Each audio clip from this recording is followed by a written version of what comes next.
Se os galegos e galegas, entre a lingua prohibida, etc., os galegos son habitualmente satirizados, caricaturizados na literatura española, na prensa española da época, como parvos, as mulleres galegas tamén como parvas, en moitas ocasións como putas, as mulleres galegas. Iso é, tanto nesa literatura da época en español, como tamén posteriormente na Argentina, porque eran as emigrantes pobres, digamos que eran un pouco as brasileiras da actualidade,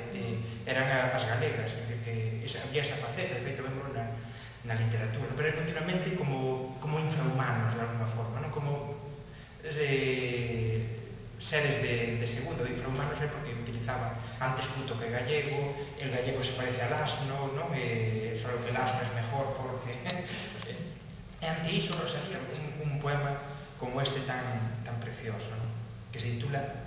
Calada. Hai nas ribeiras verdes, hai nas risoñas praias, e nos penedos ásperos do noso inmenso mar, fadas de extraño nome, de encantos non sabidos, que só con nos comparten seu prazo de folgar. Hai entre a sombra amante das nosas carballeiras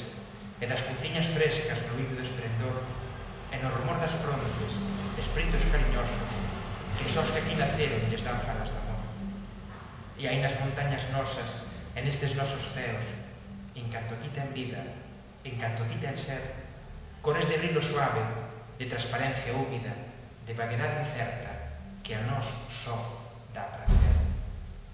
Vos, pois os que naceches na orela de outros mares,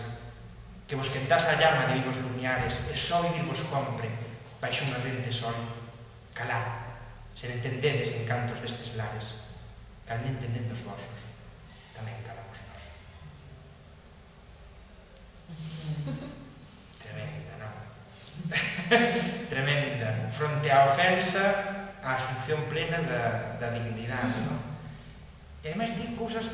aparte do explícito de falar da beleza e da dignidade do país, cando fala de cuestións de unhas fadas de extraño nome, que sós que aquí naceron lles dan falas de amor, ou de calades non entendes cantos telares, hai que entendelo tamén na aspiración de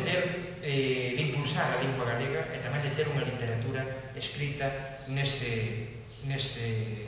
noso idioma.